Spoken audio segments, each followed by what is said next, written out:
Praise God, hallelujah. ನಜರೇತಿನ ಯೇಸು ಕ್ರಿಸ್ತ ನಾಮದಲ್ಲಿ ಪ್ರತಿಯೊಬ್ಬರಿಗೆ ಶುಭವು, ಆಶೀರ್ವಾದವು, ಕೃಪೆಯು, ರಕ್ಷಣೆಯು ಅಷ್ಟೇ ಅಲ್ಲ, ನೀವು ಬೇಡುವಂಥ ಪ್ರತಿಯೊಂದು ಸಂಗತಿಗಳು ನಿಮಗೆ ಉಂಟಾಗಲಿ ಅಂತ ತಂದೆ ದೇವರಲ್ಲಿ ನಾನು ಬೇಡುವವನಾಗಿದ್ದೇನೆ.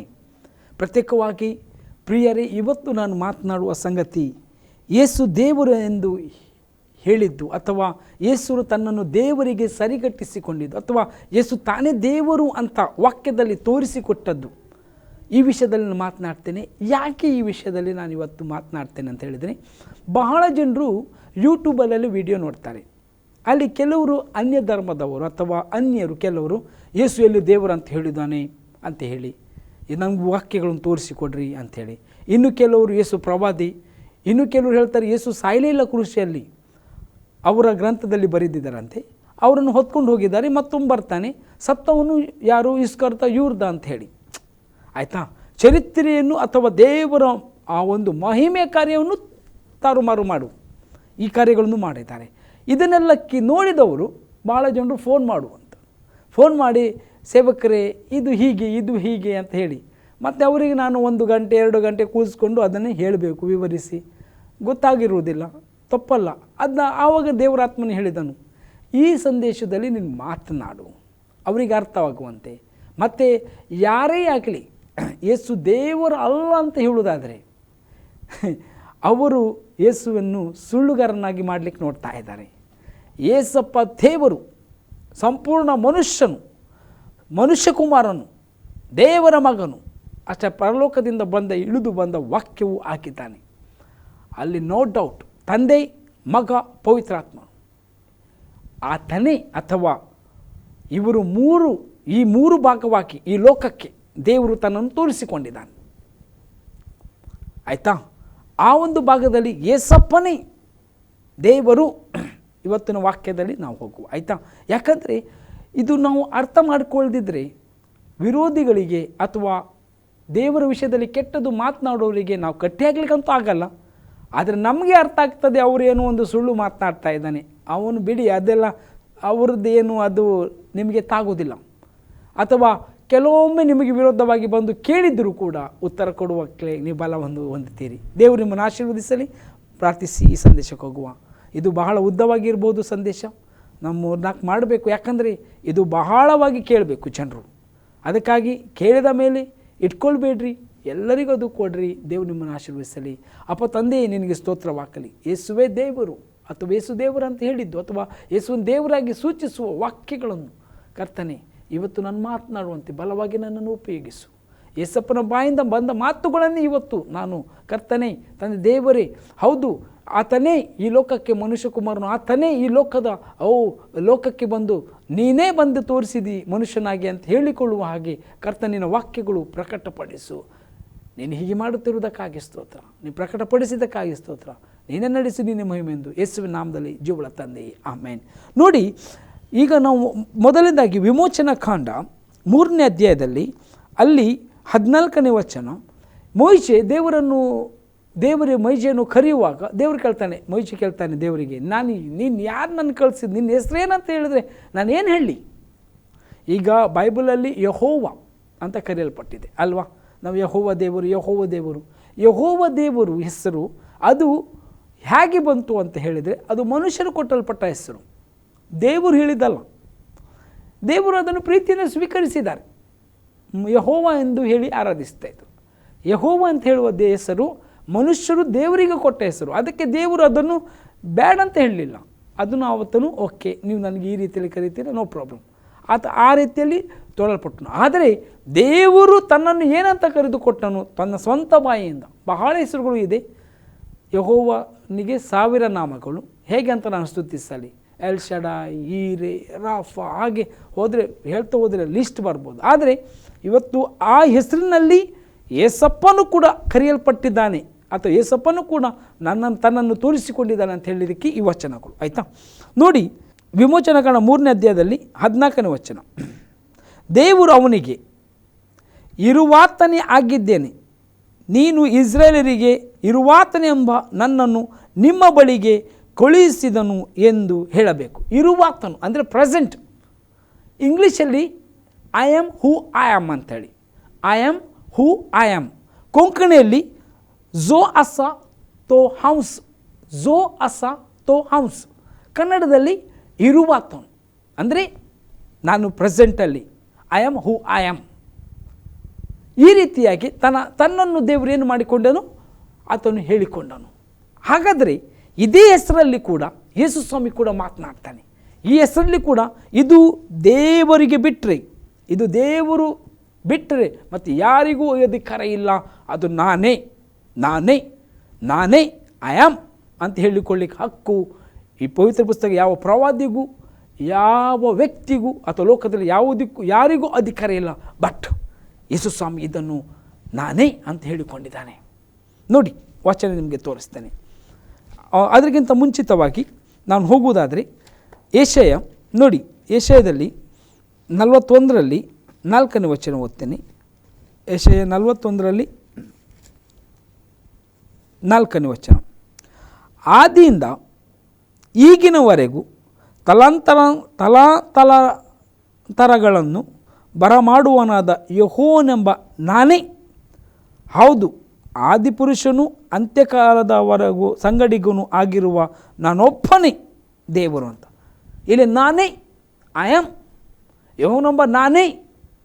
ಹಾಗಾದರೆ ದೇವರು ತನ್ನ ಜಾಗವನ್ನು ಮತ್ತೊಬ್ಬನಿಗೆ ಬಿಟ್ಟುಕೊಡುವುದಿಲ್ಲ. ಆದರೆ ದೇವರು ಮನುಷ್ಯನಾಗಿ ಬಂದ ಮೇಲೆ ಆತನು ಯಾರಂತ ಕೇಳಿದಕ್ಕೆ, ಈಗ ನಮಗೂ ಕೂಡ ಒಂದು ಪ್ರಶ್ನೆ, ಯೇಸಪ್ಪ ದೇವರ ಹೌದು ಅಲ್ವೋ? ಕೆಲವರು ಹೇಳ್ತಾರೆ ಒಬ್ಬನೇ ದೇವರು, ಇನ್ನು ಅವರು ಹೇಳ್ತಾರೆ ಇಲ್ಲ ಇದೇ ಯೇಸುದ್ದೇ ಪ್ರವಾದಿ, ಅವನನ್ನು ಶಿಲುಬೆಗೆ ಹಾಕಲಿಲ್ಲ, ಏನೆಲ್ಲ ಸುಳ್ಳುಗಳನ್ನು ಹೇಳ್ತಾರೆ. ಆದರೆ ದೇವರ ವಾಕ್ಯ ಅದಕ್ಕೆ ಹೇಳು, ದೇವರ ವಾಕ್ಯದ ಜ್ಞಾನ ಬೇಕು. ನಾನೇ ಅಂತ ಹೇಳಿಕೊಳ್ತಾನೆ ಇಲ್ಲಿ. ಆದರೆ ಯೇಸು ಸ್ವಾಮಿ ಕೂಡ ಇದನ್ನು ಸ್ಪಷ್ಟವಾಗಿ ಇಲ್ಲಿ ಬರೆಯಲ್ಪಟ್ಟಿದೆ. ನೋಡಿ ಸ್ಪಷ್ಟವಾಗಿ ಮೊದಲನೇದಾಗಿ ಯೋಹಾನ 8ನೇ ಅಧ್ಯಾಯದಲ್ಲಿ 24ನೇ ವಚನ ಓದ್ತೇನೆ.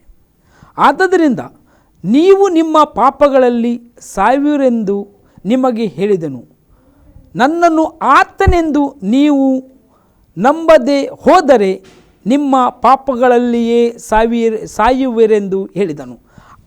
ಎಲ್ಲಿ ಬರೆದಿದೆ? ನನ್ನನ್ನು ಆತನೆಂದು ನಂಬದೆ ಹೋದರೆ. ನನ್ನನ್ನು ಆತನು ಅಂದರೆ ಅರ್ಥ I am who I am. ನನ್ನನ್ನು ಆತನೇ ಎಂದು ನೀವು ನಂಬದೆ ಹೋದರೆ ನಿಮ್ಮ ಪಾಪದಲ್ಲಿ ನೀವು ಸಾಯ್ತೀರಿ. ನನ್ನನ್ನು ನೀವು ದೇವರೆಂದು ನಂಬದೆ ಹೋದರೆ ನೀವು ನಿಮ್ಮ ಪಾಪದಲ್ಲಿ ನೀವು ಸಾಯ್ತೀರ ಅಂತ ಹೇಳಿ ಇಸ್ರಾಯೇಲರಿಗೆ ಯೇಸು ಸ್ವಾಮಿ ಸ್ಪಷ್ಟವಾಗಿ ಹೇಳ್ತಾರೆ. ಇದರಿಂದ ಅವರು ಕೋಪಗೊಳ್ತಾರೆ. ಪ್ರಿಯರೇ, ಇಸ್ರೇಲ್ ಜನರು ಆತನು ಪ್ರವಾದಿ ಅಂದರೆ ಕೋಪಗೊಳ್ತಾ ಇರಲಿಲ್ಲ. ಪ್ರವಾದಿ ಇರಲಿ, ಎಲ್ಲರೂ ಪ್ರವಾದಿ. ಆತನು ದೇವರ ಮಗ ಅಂತ ಹೇಳಿದ್ರು ಕೋಪಗೊಳ್ತೇ ಇಲ್ಲ. ಯಾಕೆಂದರೆ ಎಲ್ಲರೂ ದೇವರ ಮಕ್ಕಳು, ನಾನು ಕೂಡ ದೇವರ ಮಗ. ಆತನು ಹೇಳಿದನು ನಾನು ದೇವರ ಮಗ. ಆತನು ಹೇಳಿಲ್ಲ, ಆತನು ಹೇಳಿದನು ನಾನು ಮನುಷ್ಯ ಕುಮಾರನು ಅಂತ ಹೇಳಿದನು. ಮನುಷ್ಯ ಕುಮಾರನು, man of God, not son of God. Son of God ಮತ್ತು ಮ್ಯಾನ್ ಆಫ್ ಗಾಡ್ಗೆ ವ್ಯತ್ಯಾಸ ಇದೆ. ಮ್ಯಾನ್ ಆಫ್ ಗಾಡ್ ಅಂದರೆ ಎಲ್ಲ ಮನುಕುಲಕ್ಕೆ ದೇವರು ಅಂತ. ಸನ್ ಆಫ್ ಗಾಡ್ ಅಂದರೆ ನಾನು ದೇವರ ಮಗನಂತ. ದೇವರ ಮಗನ ಎಲ್ಲರೂ ಕರೆಸ್ಕೊಳ್ಬೋದು, ಎಲ್ಲರೂ ಕೂಡ ಕರೆಸ್ಕೊಳ್ಬಹುದು. ದೇವರ ಮಗನು. ಕನ್ನಡದಲ್ಲಿ ಮನುಷ್ಯ ಕುಮಾರ ಅಂತ ಹೇಳಿದರೆ ಅರ್ಥ ಆಗುವ ಸ್ವಲ್ಪ ಕಷ್ಟ. ಇಂಗ್ಲೀಷಲ್ಲಿ ಆ ಶಬ್ದ ಮ್ಯಾನ್ ಆಫ್ ಗಾಡ್, ನಾನು ಅದರ ನಂತರ ಎಕ್ಸ್ಪ್ಲೇನ್ ಮಾಡ್ತೇನೆ. ಇಲ್ಲಿ ನಾನು ಆತನೇ ಎಂದು ನೀವು ನಂಬದಿದ್ದರೆ, ಇಂಗ್ಲೀಷಲ್ಲಿ I am who I am ಅಂಥೇಳಿ ಅದನ್ನೇ ಶಬ್ದ ಬರ್ತದೆ. ಕನ್ನಡದಲ್ಲಿ ಆತನೇ. ಯಾರು ಆತನು? ತಂದೆ. ನಾನಂತ ನೀವು ನಂಬದಿದ್ದರೆ ಆತನೇ ಬಂದಿದ್ದಾನೆ, ಆತನೇ ಆತ್ಮದಲ್ಲಿ ಬಂದಿದ್ದಾನೆ, ಆತನೇ ಶರೀರ ರೂಪವಾಗಿ ಬಂದಿದ್ದಾನೆ. ನೀನು ನಂಬದಿದ್ದರೆ ನಿಮ್ಮ ಪಾಪದಲ್ಲೇ ನೀವು ಸಾಯುವಿರಿ. ಇವತ್ತು ಬಹಳ ಜನರು ಲೋಕದಲ್ಲಿ ಹಾಗೇನೆ ಯೇಸಪ್ಪನನ್ನು ದೇವರನ್ನು ನಂಬದೇ ಹೋಗೋದ್ರಿಂದ ಅವರು ಅವರ ಪಾಪದಲ್ಲಿ ಸಾಯ್ತಾ ಇದ್ದಾರೆ. ನೀನು ಅದರಿಂದ ತಪ್ಪಿಸಿಕೋ. ಇಲ್ಲಿ ಯೇಸಪ್ಪನಿಗೆ ಕರೆಕ್ಟಾಗಿ ಬರೆಯಲ್ಪಟ್ಟಿದೆ. ಆದ್ದರಿಂದ ನೀವು ನಿಮ್ಮ ಪಾಪಗಳಲ್ಲಿಯೇ ಸಾಯುವಿರೆಂದು ನಿಮಗೆ ಹೇಳಿದೆನು. ನನ್ನನ್ನು ಆತನೆಂದು, ಆತನು ಅಂದರೆ ದೇವರೆಂದು, ಅಥವಾ ನಾನು ದೇವರು ಈ ಬುಡಕ್ಕೆ ಬಂದಿದ್ದೇನೆಂದು ನಂಬದೆ ಹೋದರೆ ನೀವು ನಿಮ್ಮ ಪಾಪಗಳಲ್ಲಿಯೇ ಸಾಯುವಿರೆಂದು ಹೇಳಿದನು. ಯೇಸಪ್ಪ ತನ್ನ ಬಾಯಿಂದಲೇ ಮಾತನಾಡಿದ ಮಾತು. ಇನ್ನೊಂದು ಮಾತು ನಿಮಗೆ ತೋರಿಸ್ತೇನೆ. ಅದೇ ಅಧ್ಯಾಯದಲ್ಲಿ ಯೋಹಾನ 8:28. ಹೀಗಿರಲಾಗಿ ಯೇಸು, ನೀವು ಮನುಷ್ಯಕುಮಾರನನ್ನು ಎತ್ತರದಲ್ಲಿಟ್ಟಾಗ ಇವನೇ ಆತನೆಂದು ತನ್ನಷ್ಟಕ್ಕೆ ತಾನು ಏನೂ ಮಾಡದೆ ತಂದೆಯು ತನಗೆ ಬೋಧಿಸಿದನೆಲ್ಲ ಹಾಗೆ ಅದನ್ನೆಲ್ಲ ಮಾತನಾಡಿದನೆಂದು ನನ್ನ ವಿಷಯವಾಗಿ ನಿಮಗೆ ತಿಳಿಯುವುದು. ನನ್ನನ್ನು ಕಳುಹಿಸಿಕೊಟ್ಟಾತನು ನನ್ನ ಸಂಗಡ ಇದ್ದಾನೆ. ಇಲ್ಲಿ ಬರೆಯಲ್ಪಟ್ಟಿದೆ, ನೀವು ಮನುಷ್ಯಕುಮಾರನನ್ನು ಎತ್ತರದಲ್ಲಿಟ್ಟಾಗ. ಇಲ್ಲಿ ಮನುಷ್ಯಕುಮಾರ, ಮ್ಯಾನ್ ಆಫ್ ಗಾಡ್, ಮನುಷ್ಯಕುಮಾರನನ್ನು, ವೆರಿ ಇಂಪಾರ್ಟೆಂಟ್. ಈ ಸನ್ ಆಫ್ ಗಾಡ್ ಎಲ್ಲರೂ ಹೇಳ್ಬೋದು, ನಾನು ದೇವರ ಮಗ, ನಾನು ದೇವರ ಮಗ, ನನಗೂ ಇದೆ, ಅನ್ಯರಿಗೂ ಕೂಡ ಹಕ್ಕಿದೆ. ಅನ್ಯರು ಕೂಡ ಹೇಳ್ಬೋದು, ಇಲ್ಲಂತ ಹೇಳುವುದಿಲ್ಲ. ಕೆಲವರು ಹೇಳ್ತಾರೆ ನಾನು ಸನ್, ಹೌದು ನಾನು ಸನ್ ಆಫ್ ಗಾಡ್. ಆದಮನು ದೇವರ ಮಗನಾಗಿದ್ದನು, ಕರೆಕ್ಟ್. ಆದರೆ ಯೇಸಪ್ಪ ಮನುಷ್ಯಕುಮಾರನಾಗಿದ್ದನು. ಮನುಷ್ಯಕುಮಾರ ಅಂದರೆ ಮ್ಯಾನ್ ಆಫ್ ಗಾಡ್. ಮನುಷ್ಯಕುಮಾರ ಅಂದರೆ ಅವನು ಇಡೀ ಮನುಕುಲಕ್ಕೆ ದೇವರು ಅಂತ. ಇಲ್ಲಿ ಮುಂದೆ ಹೋಗುವಾಗ ಎತ್ತರದಲ್ಲಿಟ್ಟಾಗ ಇವನೇ ಆತನೆಂದು. ಆತನಂದರೆ ಐ ಆಮ್. ತನ್ನಷ್ಟಕ್ಕೆ ತಾನು ಏನೂ ಮಾಡದೆ ತಂದೆಯು ತನಗೆ ಬೋಧಿಸಿದ ಹಾಗೆ ಮಾಡಿದನೆಂದ ಹಾಗೆ ಅಂದನ್ನೆಲ್ಲ ಮಾತನಾಡಿದನೆಂದು ನನ್ನ ವಿಷಯವಾಗಿ ನಿಮಗೆ ತಿಳಿಯುವುದು. ತಂದೆ ಏನೆಲ್ಲ ಹೇಳಿದ ಅದನ್ನು ಹೇಳಿದ. ಆದರೆ ಈಗ ಮನುಷ್ಯಕುಮಾರನು ಎತ್ತರದಲ್ಲಿ ಇಟ್ಟಾಗ, ಎತ್ತರದಲ್ಲಿ ಅಂದರೆ ಕುರ್ಚಿಯ ಮೇಲೆ, ಅಲ್ಲಿಂದ ಅವನು ಕುರ್ಚಿಯಿಂದ ಬಿಡುಗಡೆ ಮಾಡಿ ನಮ್ಮನ್ನು ಪರಲೋಕದಲ್ಲಿ ತಂದೆ ದೇವರ ಬಲಪಾರ್ಶ್ವದಲ್ಲಿ ಆತನ ಆಸೀನರಾಕಿದ್ದಾನೆ. ನಮಗಾಗಿ ಈಗಲೂ ಆತನು ವಿನಂತಿಸಿಕೊಳ್ತಾ ಇದ್ದಾನೆ. ಆತನಂದರೆ ಐ ಆಮ್. ಆದರೆ ನಿಮಗೆ ಗೊತ್ತಾಗೋದು, ನಿಮಗೆ ನಾನು ಹೇಳಲಿಕ್ಕೆ ಇಷ್ಟಪಡ್ತೀನಿ, ಇದು ಯೇಸಪ್ಪನ ಬಾಯಿಂದ ಬಂದ ಮಾತುಗಳು ನಾನು ಹೇಳ್ತಾ ಇದ್ದೇನೆ. ಬಾಯಿಂದ ವಾಕ್ಯ ರುಜುವಾತ್ ಕೊಡುವಂಥದ್ದು ಬಹಳ ಇದೆ, ಆಯಿತಾ. ವಾಕ್ಯದಲ್ಲಿ ಯೇಸುವೇ ದೇವರು ಅಂತ ಹೇಳುವುದಾದರೆ ಇಮಾನುವೇಲ ಅಥವಾ ಯೇಸು ಸ್ವಾಮಿ ಅಲ್ಲಿ ಶಿಷ್ಯರಿಗೆ ಪ್ರತ್ಯಕ್ಷನಾಗುವಾಗ ಧರ್ಮಶಾಸ್ತ್ರದಲ್ಲಿ ಕೀರ್ತನೆಗಳಲ್ಲಿಯೂ ನನ್ನ ವಿಷಯವಾಗಿ ಬರೆದಿದೆ ಅಂತ ಹೇಳಿ ಅವರಿಗೆ ಹೇಳಿ ಅವರ ಕಣ್ಣುಗಳನ್ನು ತೆರೆದನು ಅಂತ. ಅಂದರೆ ಯಾರಿಗೂ ಕಣ್ಣು ತೆರೆಯದೆ ಅದು ಗೊತ್ತಾಗಲ್ಲ. ಇನ್ನು ಕೆಲವರು ಈಗ ಮನುಷ್ಯ ಜ್ಞಾನದಿಂದ ಮಾತಾಡ್ತಿದ್ದಾರೆ, ಅದಾಗುವುದಿಲ್ಲ. ಅವರ ಕಣ್ಣುಗಳು ತೆರೆಯಲ್ಪಡಬೇಕು. ಆತ್ಮಿಕವಾದಂಥ ಸಂಗತಿಗಳನ್ನು ಅದನ್ನು ವಾಕ್ಯದಲ್ಲಿ, ಈಗ ಯೇಸಪ್ಪನೇ ದೇವರು ಅಂಥೇಳಿ ವಾಕ್ಯದಲ್ಲಿ. ಇಲ್ಲಿ ವೆರಿ ಇಂಪಾರ್ಟೆಂಟ್ ಮತ್ತೊಂದು ನಿಮಗೆ ಸಂಗತಿ ಹೇಳಲಿಕ್ಕೆ ಇಷ್ಟಪಡ. ಯೇಸು ಸ್ವಾಮಿ ಇಲ್ಲಿ ದೇವರು ಅಂತ ಹೇಳಲಿಕ್ಕಾಗಿ ಬಂದವನಲ್ಲ. ಯೇಸು ಸ್ವಾಮಿ ಮನುಷ್ಯನಾಗಿ ಬಂದಿದ್ದು ನಮ್ಮನ್ನು ಪಾಪದಿಂದ ವಿಮೋಚಿಸುವುದಕ್ಕಾಗಿ. ಅದಕ್ಕಾಗಿ ಆತನೇ ಮೆಸ್ಸಿಯ ದೇವರು ಅಂತ ಜನರು ನಂಬ್ತಾ ಇದ್ರು. ಆತನೇ ಬರಬೇಕು, ದೇವರೇ ಬರಬೇಕು, ಮತ್ತೆ ಯಾರೂ ಬರಲಿಕ್ಕಾಗುವುದಿಲ್ಲ. ಆದ್ದರಿಂದಲೇ ಯೇಸು ಸ್ವಾಮಿಯು ಬಂದನು. ಆದರೆ ಯೇಸು ಸ್ವಾಮಿ ಎಲ್ಲೂ ಕೂಡ ನನಗೆ ದೇವರು ಅಂತ ಡೈರೆಕ್ಟಾಗಿ ಯಾರು ಆತನು ಹೇಳಿದ, ನಾನು ಮನುಷ್ಯಕುಮಾರನು, ನಾನು ದೇವರಿಂದ ಬಂದವನು, ದೇವರು ಕಳಿಸಿಕೊಟ್ಟವನು ಅಂತ ಹೇಳಿ. ಆದರೆ ಅವನು ವಾಕ್ಯದಲ್ಲಿ ಮಾತನಾಡುವಾಗ ಅವನಿಗೆ ವಿರೋಧಗಳು ಬರುವಾಗ ಆತನು ಹೇಳಿದನು, ನಾನು ಆತನೇ, ನಾನು ದೇವರೇ, ನಾನು ದೇವರ ಮಗನು, ನಾನು ದೇವರಿಂದ ಕಳಿಸಲ್ಪಟ್ಟವನು. ಈಗ ಯೇಸು ಬಂದ ಉದ್ದೇಶವನ್ನು ನಾವು ಮರೆಯಬಾರದು. ಯೇಸು ಬಂದಿದ್ದು ನಮಗೆ ವಿಮೋಚನೆ ಮಾಡುವುದಕ್ಕಾಗಿ, ಪಾಪದಿಂದ ವಿಮೋಚನೆ, ಪಾಪಕ್ಕಾಗಿ. ಅದರಿಂದ ಪಾಪದ ವಿಮೋಚನೆ ಈ ಲೋಕದಲ್ಲಿ ಯಾವ ಮನುಷ್ಯರಿಂದ ಆಗುವುದಿಲ್ಲ, ದೇವರಿಂದ ಮಾತ್ರ. ಯಾಕೆಂದರೆ ಮನುಷ್ಯನು ಮೊದಲ ಸುತ್ತಿನಲ್ಲಿ ಮೊದಲ ಮನುಷ್ಯನೇ, ಮೊದಲ ವ್ಯಕ್ತಿಯೇ ಆದಾಮನು ಪಾಪ ಮಾಡಿ ಅವನಿಂದ ಬಂದ ಎಲ್ಲ ಸಂತತಿಯು ಪಾಪದಲ್ಲಿ ಹುಟ್ಟಿದವು. ಅದಕ್ಕೆ ಜನ್ಮ ಪಾಪ ಕರ್ಮ ಪಾಪ ಉಂಟಾಯಿತು. ಯೇಸು ಕ್ರಿಸ್ತನು ಮಾತ್ರ ಮತ್ತೊಮ್ಮೆ ಹೇಳ್ತಾ ಇದ್ದೇನೆ, ಅವನು ಪರಿಶುದ್ಧಾತ್ಮನಲ್ಲಿ ಕನ್ನಿಕೆಯಲ್ಲಿ ಹುಟ್ಟಿ ಬಂದು ಮತ್ತೊಮ್ಮೆ ಈ ಲೋಕಕ್ಕೆ ಬಿಡುಗಡೆಯನ್ನು ಕೊಟ್ಟನು. ಆತನೇ ನಾನು, ಆತನೆಂದು ನೀವು ತಿಳ್ಕೊಳ್ಳಿರಿ. ಇಲ್ಲಿ ಕರೆಕ್ಟಾಗಿ ಮತ್ತೊಮ್ಮೆ ಓದ್ತೇನೆ ಪ್ರಿಯರೇ. 28ನೇ ಯೋಹಾನ 8:28, ನೀವು ಮನುಷ್ಯಕುಮಾರನನ್ನು ಎತ್ತರದಲ್ಲಿಟ್ಟಾಗ ಇವನೇ ಆತನೆಂದು.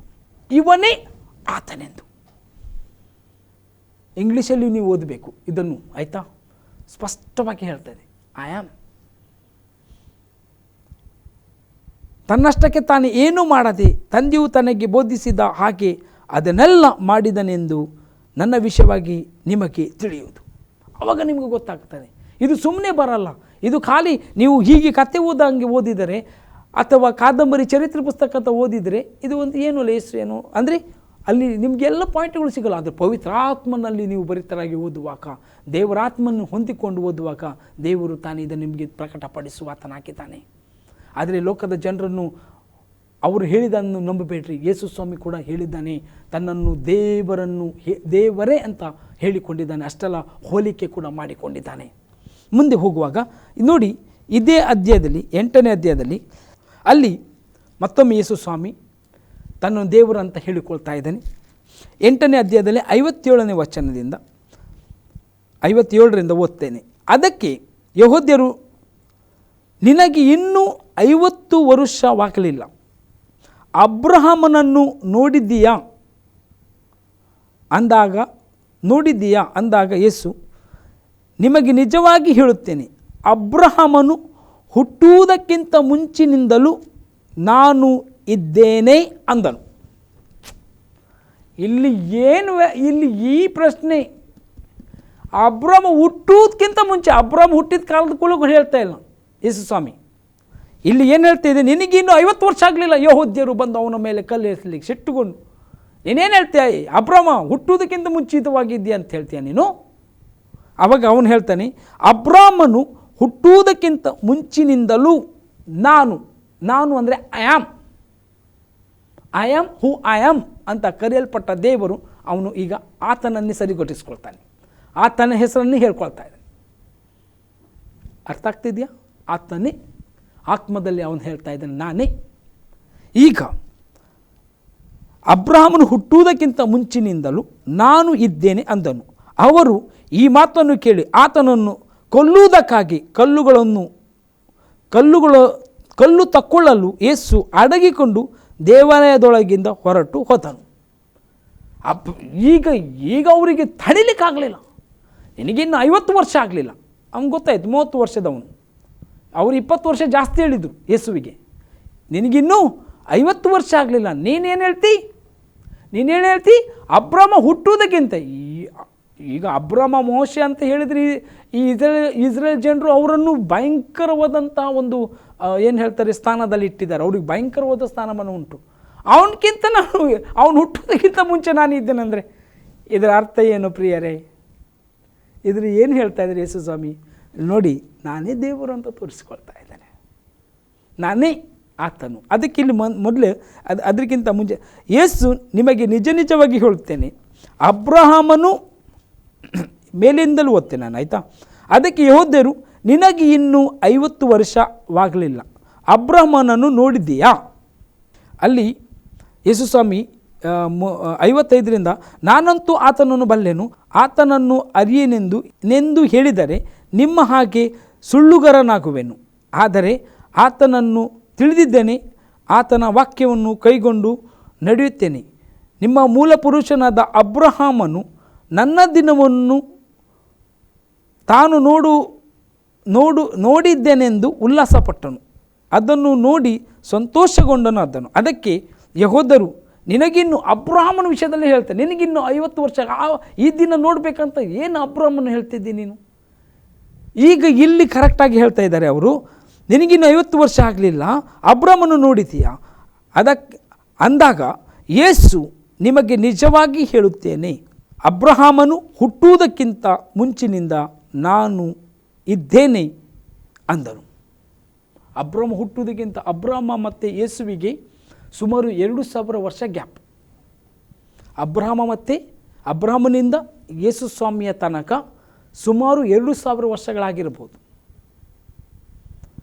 2000 ವರ್ಷಗಳ ಹಿಂದಿನಿಂದಲೂ ನಾನು ಇದ್ದೇನೆ ಅಂಥೇಳಿ. ಅಬ್ರಹಾಮ ಹುಟ್ಟುವುದಕ್ಕಿಂತ ಮುಂಚೆ, ಅಂದರೆ ಅಬ್ರಹಾಮ ಹುಟ್ಟುವುದು ಮುಖ್ಯ ಅಲ್ಲ, ನಾನೇ ಇದ್ದೇನೆ ಅಂಥೇಳಿ. ಇದರ ಅರ್ಥ ಯೇಸು ಸ್ವಾಮಿ ಹೇಳ್ತಾ ಇದ್ದೇನೆ, ನಾನೇ ದೇವರು. ಇನ್ನು ವಾಕ್ಯ ಏನು ಬೇಕೋ ಕೆಲವರಿಗೆ, ಮುಂದೆ ಹೋಗುವ ಇನ್ನು ಕೊಡ್ತೇನೆ ವಾಕ್ಯಗಳು, ಆಯಿತಾ?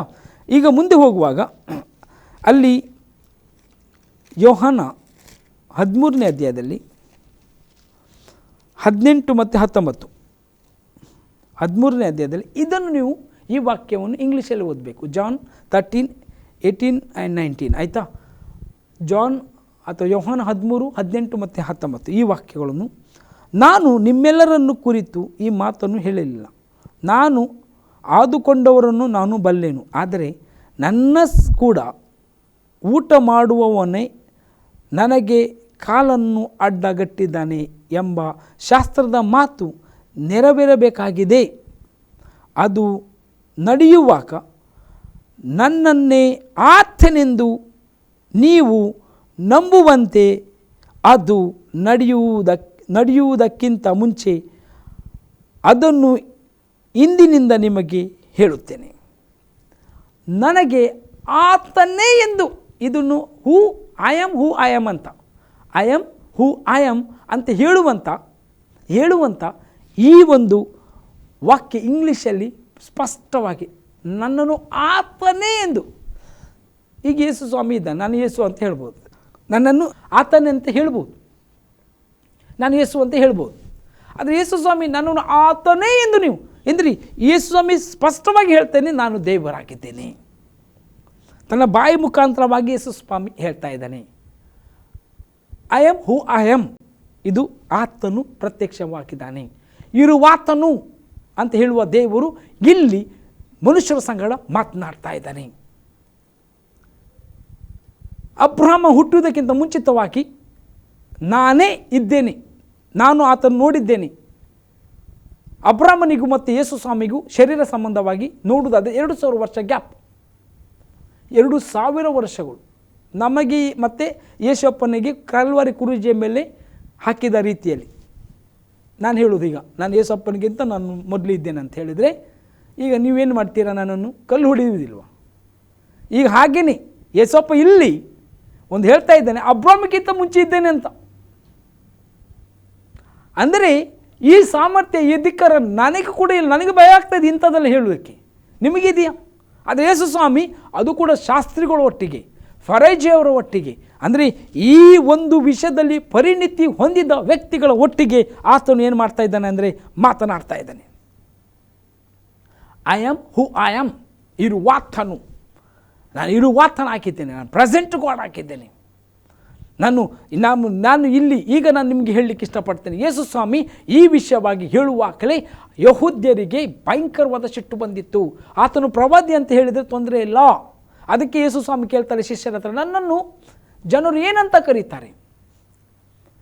ಕೆಲವರು ಹೇಳಿದರು ನೀನು ಯೆರೆಮೀಯ ಇರ್ಬೋದು, ಕೆಲವರು ಹೇಳೋದು ನೀನು ಪ್ರವಾದಿ ಅಂತ ಹೇಳ್ತಾರೆ, ಇನ್ನು ಕೆಲವರು ನೀನು ಸ್ನಾನಿಕನಾದ ಯೋಹಾನ ಅಂತಾರೆ, ಇನ್ನು ಕೆಲವರು ಬಹಳ ಪಟ್ಟಿಗಳನ್ನು ಕೊಟ್ಟಿರ್ಬೋದು, ಗೊತ್ತಿಲ್ಲ ನನಗೆ. ಅಲ್ಲಿ ಹೇಳಲ್ಪಟ್ಟ ಇಷ್ಟು 3 ವಾಕ್ಯಗಳು. ಆವಾಗ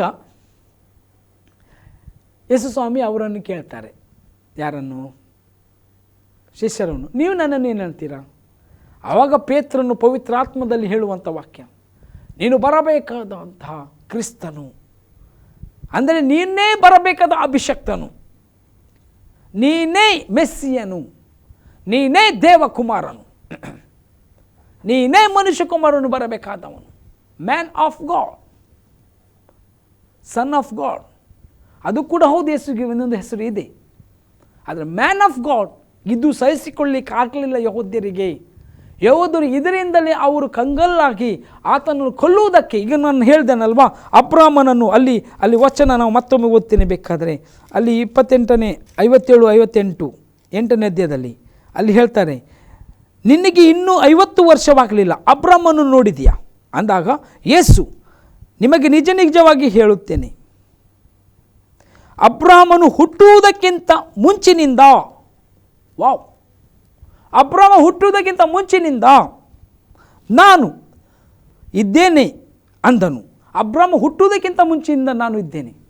ಆವಾಗ ಏನಾಯಿತು ಅಲ್ಲಿ, ಅವರು ಈ ಮಾತನ್ನು ಕೇಳಿ ಆತನನ್ನು ಕೊಲ್ಲುವುದಕ್ಕಾಗಿ ಕಲ್ಲು ತಕ್ಕೊಳ್ಳಲು ಯೇಸು ಅಡಗಿಕೊಂಡು ದೇವಾಲಯದೊಳಗಿಂದ ಹೊರಟು ಹೋದನು. ಈ ಯಹೂದ್ಯರಿಗೊಂದು ಸಮಸ್ಯೆ ಏನು ಗೊತ್ತಾ? ನೀನು ಯಾರು ಮಾರೆ ಹೇಳಂತ ಹೇಳಿದರೆ, ಯೇಸು ಸ್ವಾಮಿ ಹೇಳಿದರೆ ಹೊಡಿಲಿಕ್ಕೆ ಬರು, ಹೇಳ್ದಿದ್ರು ಅವರಿಗೆ ಸಮಸ್ಯೆ. ಯೇಸು ಸ್ವಾಮಿ ಬಂದು ಹೇಳು, ನೀನು ಯಾರು, ದೇವರಾ? ನಮಗೆ ಹೋಗಿ ಹೇಳಬೇಕು, ನೀನು ದೇವರ ಹೇಳು. ಆವಾಗ ಯೇಸು ಸ್ವಾಮಿ ಹೇಳ್ತಾರೆ, ನಾನು ಯಾವ ಅಧಿಕಾರದಿಂದ ಮಾಡ್ತೇನೆ ಎಲ್ಲ ಹೇಳ್ತೇನೆ. ನಿಮಗೊಂದು ಪ್ರಶ್ನೆ ಇದೆ, ಯೋಹಾನನು ಯಾವ ಅಧಿಕಾರದಿಂದ ದೀಕ್ಷಾಸ್ನಾನ ಮಾಡಿಸಿದನು? ಅದಕ್ಕೆ ಉತ್ತರ ಕೊಡಿ, ದೇವರಿಂದಲೂ ಮನುಷ್ಯರಿಂದಲೂ. ಅವರು ಉತ್ತರ ಕೊಡುವುದಿಲ್ಲ. ಅದಕ್ಕೆ ಯೇಸು ಸ್ವಾಮಿ ನಾನು ಕೊಡುವುದಿಲ್ಲ. ಆದರೆ ಯೇಸು ಸ್ವಾಮಿ ಇಲ್ಲಿ ಸ್ಪಷ್ಟವಾಗಿ ಮಾತಾಡ್ತಾನೆ. ಇಲ್ಲಿ ಹೇಳುವಾಗ ಇವರು ಕಲ್ಲು ತಗೊಳ್ತಾರೆ ನೋಡಿ. ಅವರಿಗೆ ಒಟ್ಟು ಯೇಸು ದೇವರಲ್ಲ, ಯೇಸು ದೇವರ ಮಗನಲ್ಲ, ಅಥವಾ ಯೇಸು ಮನುಷ್ಯಕುಮಾರನಲ್ಲ. ಯೇಸು ಮನುಷ್ಯಕುಮಾರನಾಗಿದ್ದರೆ ಅವನು ಅರಸನಾಗಿ ಬರ್ತಾನೆ. ನಾವು ನೋಡಿದ ರೀತಿಯಲ್ಲಿ ಲೋಕದಲ್ಲಿ ದೊಡ್ಡ ಅರಸನು ವೈಭವದಲ್ಲಿ ಮಹಿಮೆಯಲ್ಲಿ ಅಥವಾ ಅರಸುತನ ಮಾಡ್ತಾನೆ ಇಲ್ಲಿ ಅಂತ, ಆ ರೀತಿಯಾಗಿ ಆಲೋಚನೆಗೆ ತದ್ದು ವಿರೋಧವಾದ ಯೇಸು ಸ್ವಾಮಿ. ಈಗ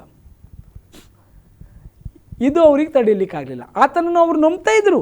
ಯೇಸು ಸ್ವಾಮಿ ಹಾಗೇ ಬಂದಿದ್ರೆ, ಈಗ ಯೇಸು ಸ್ವಾಮಿ ಹಾಗೆ ಬಂದಿಲ್ಲ, ಅವ್ರ ಎಕ್ಸ್ಪೆಕ್ಟೇಷನ್ ಎಲ್ಲ ಧೂಳು ಹಿಡಿತು. ಅದಕ್ಕೆ ಸೌಲನು ಯೇಸು ಸ್ವಾಮಿಯನ್ನು ಹಿಂಸಿಸಲಿಕ್ಕೆ ನೋಡಿದ್ದು. ಯಾಕಂದರೆ ಇದೇ ಕಾರಣ, ಆತನು ದೊಡ್ಡ ಅರಸನಾಗಿ ಬರ್ತಾನೆ ಅಂತ ಹೇಳಿ.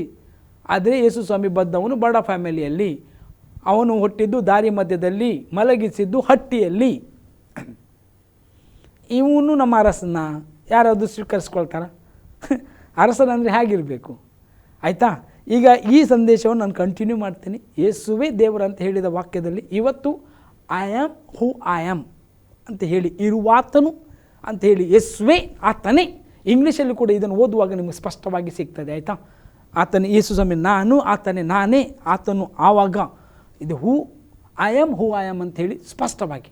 ಇದಕ್ಕಿಂತ ದೊಡ್ಡ ಸಾಕ್ಷಿ ಬೇರೆ ಎಲ್ಲೂ ಸಿಗೋಲ್ಲ. ಅದರಿಂದ ನೀವು ಬಿದ್ದು ಹೋಗಬೇಡ್ರಿ. ದೇವರು ಯೇಸು ಸ್ವಾಮಿ ಕೂಡ ಆಗಿದ್ದಾನೆ. ತಂದೆ, ಮಗ, ಪವಿತ್ರಾತ್ಮನನ್ನು ನಾವು ಒಟ್ಟಾಗಿ ಆರಾಧಿಸುವ, ಪ್ರಾರ್ಥಿಸುವ. ತಂದೆ ದೇವರೇ, ನಿನಗೆ ಸ್ತೋತ್ರವಾಗಲಿ. ಇವತ್ತು ನಿನ್ನ ವಿಷಯದಲ್ಲಿ ಸ್ಪಷ್ಟವಾಗಿ ಮಾತನಾಡುವಂತೆ, ಅದನ್ನು ಕ್ಲಿಯರಾಗಿ ಹೇಳುವಂತೆ ನೀನು ಕೊಟ್ಟಂಥ ಆ ಸಾಮರ್ಥ್ಯ, ಜ್ಞಾನ, ಧೈರ್ಯಕ್ಕಾಗಿ ಸ್ತೋತ್ರ. ಅಷ್ಟೆಲ್ಲ ಕೇಳಿದ ಜನರಿಗೆ ಎಲ್ಲ ಸುಳ್ಳುಗಳಿಂದ, ಎಲ್ಲ ಸುಳ್ಳು ಸಂಗತಿಯಿಂದ, ಎಲ್ಲ ಸುಳ್ಳು ಅನ್ಯರ ಬಿಟ್ಟ ಬಾಣಗಳಿಂದ ತಪ್ಪಿಸಿ ವಾಕ್ಯದಲ್ಲಿ ನೆಲೆಗೊಳಿಸುವಂತೆ ನೀನು ನಡೆಸು. ಎಲ್ಲರಿಗೂ ಶುಭವಾಗಲಿ. ಯೇಸು ನಾಮದಲ್ಲಿ ಬೇಡಿದ ಜೀವ ತಂದೆ, ಆಮೇನ್. Praise God.